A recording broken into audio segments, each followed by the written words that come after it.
I think of all the things I've done on the channel, when I took a Gothic novel and rolled some dice and went to a random page in that piece of literature and started to read a selection and brought that into my session, that's the thing I've done on the channel that got the most notice. And people were asking me about it. And I did a video where I demonstrated it, and I've used it in other videos. This book, which is a book by me, edited and collected by me, is a Gothic roll and read table. It's 110 pages of selections from a variety of Gothic novels, and I can read you the back of the book so you can see exactly what it is, and of course we'll take a look inside. GMs rejoice. At last, a meaty D88 table of curated excerpts from classic Gothic novels of the 18th and 19th century. Filled with mysterious moors, creepy graveyards, shadowy country lanes, terrifying creatures, and wailing women, this resource is all you need to create memorable sessions with non-gaming literary classics. Roll on or select an entry for inspiration to create an encounter, instill a memory, create a one-off setting or a quick backstory for an NPC, or even form the basis for an entire campaign. I've selected pieces of Gothic literature from the standards, and you can see there's a reference in the back, and I list some of them here. And obviously it's system neutral. These are materials that were mostly published in the 1800s. I think I went as early as the late 1790s and up through the 1800s.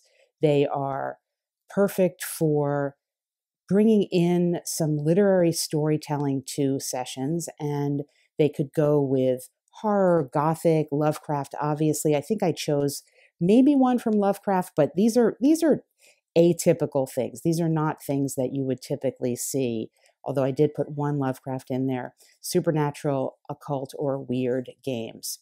And the book is going to open up with an introduction. I talk a little bit about what Gothic literature is and why it is something that could be very well suited toward gaming sessions. And I give a description of different ways you can use the book, one of which is really just frankly to read through it if you want for inspiration. However, it is a random table, so it's a D88 table. You take two D8s of different colors and read them, not adding them up, but with one place and the other place. And so if you rolled a 4 and a 2, you would turn to entry 42 and begin to read. If you rolled a 1 and a 4, etc., you would go to entry 1, 4 here. I also give a D8 table to suggest ways that you could interpret the entries if you wanted to. So if you weren't sure how to use it and you wanted to randomize that, you could roll on this table and come up with different ways to use it. So for example, if you rolled a 1, you could read the entry as a memory or past experience of your PC. Whereas if you rolled a 7, it could say that this is describing something or someone that's nearby. And then you would read that and connect it to the story that you were telling.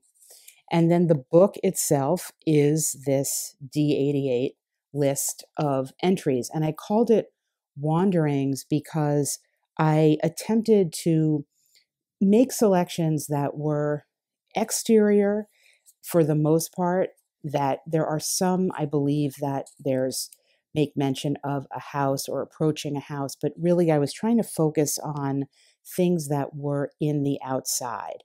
The first entry begins with a high hedge shut out the sight of the darkening valley, and he stumbled on mechanically without taking much note of the turnings of the track. And when he came out from the wood shadow to the open country, he stood for a moment, quite bewildered and uncertain. A dark, wild twilight country lay before him, confused dim shapes of trees near at hand, and a hollow below his feet. And the further hills and woods were dimmer, and the air, and all the air was very still. And it continues on as he descends into this dark and shady valley and pushing on through it. It is meant to be wanderings also of your imagination, that my concept here in making these selections is that I want people GMs and solo GMs, to read them and have their mind start to wander and think about how they could bring in these concepts and ideas to the session. It is meant to be evocative in that respect. And I'm not going to read too much from this because I think I just want to give a sense of what the entries are and how they could be used. But I will flip through so you can sort of see how it is laid out. The weather was cold and gloomy. Heavy clouds betokened a long and dreary continuance of autumnal rains. Cloud after cloud came sweeping on, like the dark banners of an approaching host whose march is for desolation. So you can see that it is something that requires a little bit of, I guess I want to say, meditation, really, in a way, on when you read it.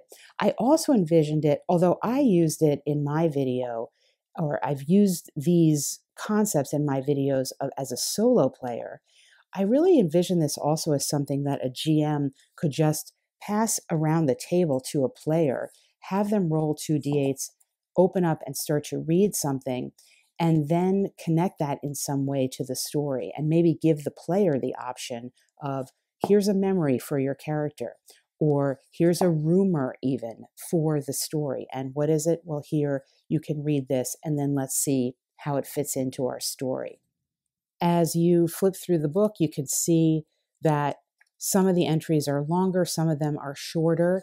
And I also envisioned with the varied length that some people might want to read just part of an entry and then give that some thought and perhaps bookmark that and come back to it later on in the story, either for the same purpose or for a different purpose. And then at the end of the book, I have a couple of things here.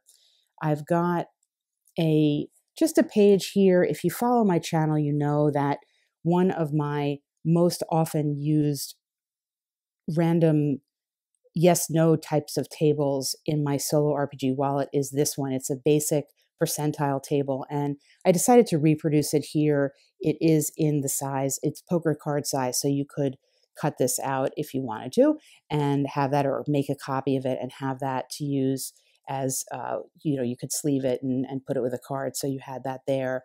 And then I have my list of sources here, and that is the book. And I have my About Geek Gamers in the back. So I think that you'll be seeing this on the channel. I'm working with my next video. I'm going to make use of this and demo how I use it, but I just wanted to give you a look inside the book itself here. It is available for purchase on Amazon, and I'll put the link to the book itself down below. And I hope that you will find this of use, because it is a way of bringing in literary classics to your sessions in a kind of thematic way, yet again with the concept of wanderings and the concept of wandering out of just the standard RPG material, wandering in your mind to link this, whatever you read here, to your story, and hopefully creating depth along the way.